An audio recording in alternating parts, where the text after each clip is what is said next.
prophète, c'est la bouche de Dieu. C'est un prophète qui parle de la part du Seigneur Jésus-Christ. Et quand un prophète parle, ce qui sort de la bouche du prophète, c'est ce que vous appelez la parole de Dieu, dite dans le livre de Jérémie. Qui était Jérémie? Prophète. La parole de Dieu dite dans le livre de Moïse. Qui était Moïse? Prophète. Donc on ne peut pas parler de la parole de Dieu sans parler des prophètes que Jésus envoie. Et quand un prophète est manifesté sur la terre, c'est ce prophète qui détient les clés du royaume des cieux. C'est ce prophète qui révèle la volonté de Dieu pour votre temps. Et dans ses dires, c'est dans la parole du prophète qu'il y a la vie éternelle. Parce que, monsieur le journaliste, c'est simple. S'il y a un incendie ici en pleine émission, je pense que nous allons crier Jésus sauve-nous, Jésus sauve-nous. Mais est-ce que Jésus en tant qu'esprit va descendre pour nous sauver? Comment? Il va utiliser un homme, enfin, qui puisse rentrer pour nous donner la vie sauve. Donc Jésus sauve par un prophète vivant. Jésus donne la parole qui sauve par un prophète vivant. En dehors d'un prophète vivant, il n'y a pas une parole qui sauve. Parce que si vous croyez que la Bible, c'est l'ensemble des livres de prophètes, croyez aussi qu'au temps de Noé, s'il y a des gens qui ont été sauvés, Dieu les a sauvés par Noé vivant, et non par la Bible, et non par une religion, et non par une église.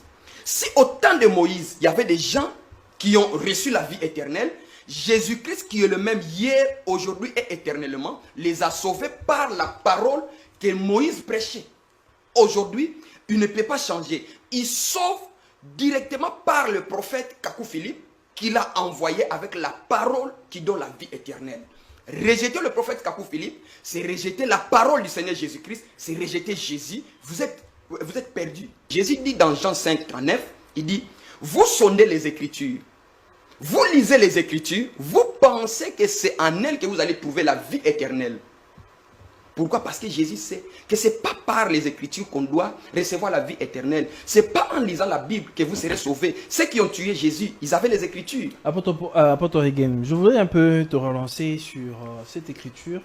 Dans Matthieu chapitre 13, Matthieu chapitre 11, verset 13, où il est dit car tous les prophètes et la loi ont prophétisé jusqu'à Jean. Quand on voit encore un autre prophète qui vient, on dirait que la Bible a déjà circonscrit et que jusqu'à Jean, tout ce qui vient, bon, la Bible ne le reconnaît pas. Mais c'est comment et sur base de quoi, avec quelle écriture basez-vous en fait votre thèse? Vous dites que Jean-Baptiste était le dernier prophète. Vous savez que Jésus a dit qu'il était aussi prophète, selon Deutéronome 18, 18. Maintenant, si Jean-Baptiste était le dernier prophète, Jésus est venu faire quoi en tant que prophète? Vous voyez, c'est vous qui ne comprenez pas.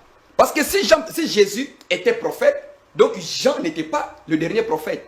Et Jésus dit dans Matthieu 23, 34, il dit, c'est pourquoi voici, moi je vous envoie des prophètes et des sages et des scribes, et vous en tuerez, et vous en crucifierez, et vous en fouetterez dans vos synagogues, et vous les persécuterez de ville en ville. Jésus a dit qu'il va envoyer des prophètes, et au futur, vous allez les tuer. Parce que Jésus sait qu'on ne peut pas marcher sans un prophète. Tous les prédicateurs qui ont existé dans la Bible, ils ont marché autour d'un prophète. Timothée était prédicateur, Timothée était évangéliste, Timothée a marché autour de Paul. Pierre était apôtre, Pierre a marché autour de Jésus de Nazareth. Apollos a marché autour de Jean-Baptiste. Tous les pasteurs de Kinshasa se disent prédicateurs, mais tous ces pasteurs ne prêchent pas la même chose. Tu vas voir que Moukouna va s'opposer à Walesa. Tous ceux-là se disent que c'est le Seigneur Jésus-Christ qui les a envoyés. Mais comment Jésus peut envoyer des gens avec une contradiction? Parce que tu ne peux pas être prédicateur sans qu'il y ait un prophète qui t'a établi.